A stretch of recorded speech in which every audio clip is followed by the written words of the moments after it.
ಓಂ ಗಣಪತಾಯ ನಮಃ. ವೃಷಭ ರಾಶಿಯವರಿಗೆ 4 ಗ್ರಹಗಳು ಜನವರಿ ಪೂರ್ವಾರ್ಧದಲ್ಲಿ ಅಷ್ಟಮ ಸ್ಥಾನದಲ್ಲಿದ್ದಾರೆ. ಉತ್ತರಾರ್ಧದಲ್ಲಿ ಭಾಗ್ಯಸ್ಥಾನಕ್ಕೆ ಸಂಚಾರ.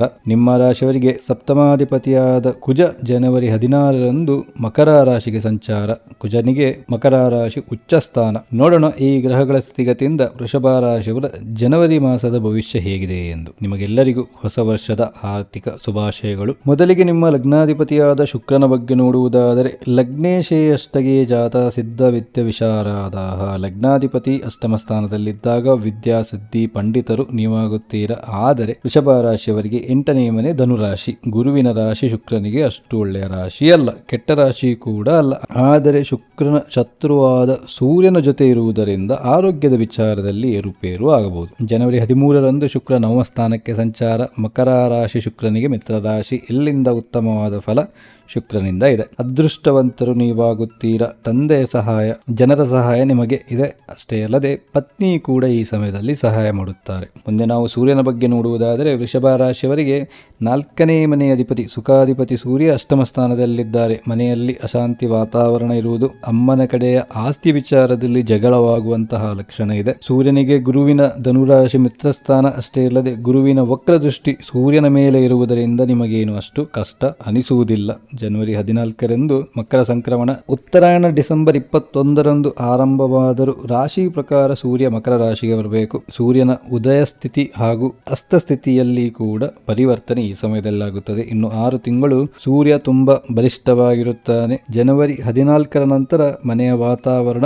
ಸಹಜ ಸ್ಥಿತಿಗೆ ಬರುತ್ತದೆ. ಅಮ್ಮನ ಆರೋಗ್ಯದಲ್ಲಿ ಚೇತರಿಕೆ, ತಂದೆಯವರಿಂದ ಒಳ್ಳೆಯ ಮಾರ್ಗದರ್ಶನ, ಹೀಗೆ ಉತ್ತಮವಾದ ಫಲ ಸೂರ್ಯನಿಂದ ಇದೆ. ಮುಂದೆ ನಾವು ತೃತೀಯಾಧಿಪತಿ ಹಾಗೂ ಪಂಚಮಾಧಿಪತಿಯಾದ ಬುಧ ಕೂಡ ಅಷ್ಟಮ ಸ್ಥಾನದಲ್ಲೇ ಇದ್ದಾರೆ. ಪ್ರಿಯಾಂಗು ಕೆಲಿ ಕಶ್ಯಪಾಂ ರೂಪೇಣ ಪ್ರತೀತಂ ಬುಧಂ ಸೌಮ್ಯ ಸೌಮ್ಯ ಗುಣೋಪೇತಾಂ ತಾಂ ಬುಧಾಂ ಪ್ರಣಮಾಮ್ಯಹಂ. ಸೌಮ್ಯ ಗ್ರಹಗಳ ಜೊತೆ ಇದ್ದಾಗಷ್ಟೇ ಬುಧ ಒಳ್ಳೆಯನಾಗಿರುತ್ತಾನೆ. ಆದರೆ ಸೂರ್ಯ ಕುಜ ಕ್ರೂರಿ ಗ್ರಹಗಳ ಜೊತೆ ಇರುವುದರಿಂದ ಬುಧನಿಂದ ಕೂಡ ಸ್ವಲ್ಪ ಬಾಧೆ ಇದೆ. ಅದು ಕೂಡ ಅಷ್ಟಮ ಸ್ಥಾನದಲ್ಲಿ ಇರುವುದರಿಂದ ನಿಮ್ಮ ಬುದ್ಧಿ ಜನವರಿಯಲ್ಲಿ ಕೈಕೊಡುವಂತಹ ಸನ್ನಿವೇಶ ಬರಬಹುದು. ವಿನಾಶ ಕಾಲಕ್ಕೆ ವಿಪರೀತ ಬುದ್ಧಿ ಅನ್ನೋ ತರ ಆಗುತ್ತದೆ. ಹಾಗಾಗಿ ಒಳ್ಳೆಯ ವಿಚಾರಕ್ಕೆ ಬುದ್ಧಿಯನ್ನು ಉಪಯೋಗಿಸಿ ಧ್ಯಾನ ಉಪವಾಸ ಮಾಡಿ ಬುದ್ಧಿಯನ್ನು ಕಂಟ್ರೋಲ್ನಲ್ಲಿ ಇಡಿ. ಇಲ್ಲವೇ ವಿಷ್ಣುವಿನ ಆರಾಧನೆ ಮಾಡಿ ಉತ್ತಮವಾಗುವುದು. ಮುಂದೆ ನಾವು ಕುಜನ ಬಗ್ಗೆ ನೋಡುವುದಾದರೆ, ಸಪ್ತಮಾಧಿಪತಿ ಹಾಗೂ ವ್ಯಯಾಧಿಪತಿ ಅಷ್ಟಮ ಭಾವದಲ್ಲಿ. ಜನವರಿ ಪೂರ್ವಾರ್ಧದಲ್ಲಿ ವ್ಯಾಪಾರದಲ್ಲಿ ಖರ್ಚು ವೆಚ್ಚ ಜಾಸ್ತಿ ಇದೆ, ನಷ್ಟ ಕೂಡ ಆಗಬಹುದು. ದಾಂಪತ್ಯ ಜೀವನ ಕೂಡ ಸುಗಮವಾಗಿ ಸಾಗುವುದಿಲ್ಲ.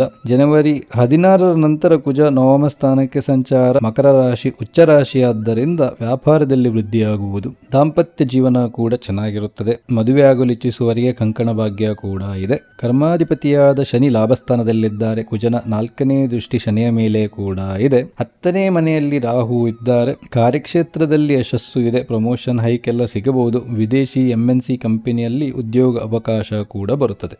ಗುರು ಅಷ್ಟಮಾಧಿಪತಿ ಹಾಗೂ ಲಾಭಾಧಿಪತಿ ದ್ವಿತೀಯ ಭಾವದಲ್ಲಿದ್ದಾರೆ. ಪಿತ್ರಾರ್ಜಿತ ಆಸ್ತಿಯಲ್ಲಿ ಧನಲಾಭ ಇದೆ. ಕುಟುಂಬ ವೃದ್ಧಿ ಇದೆ.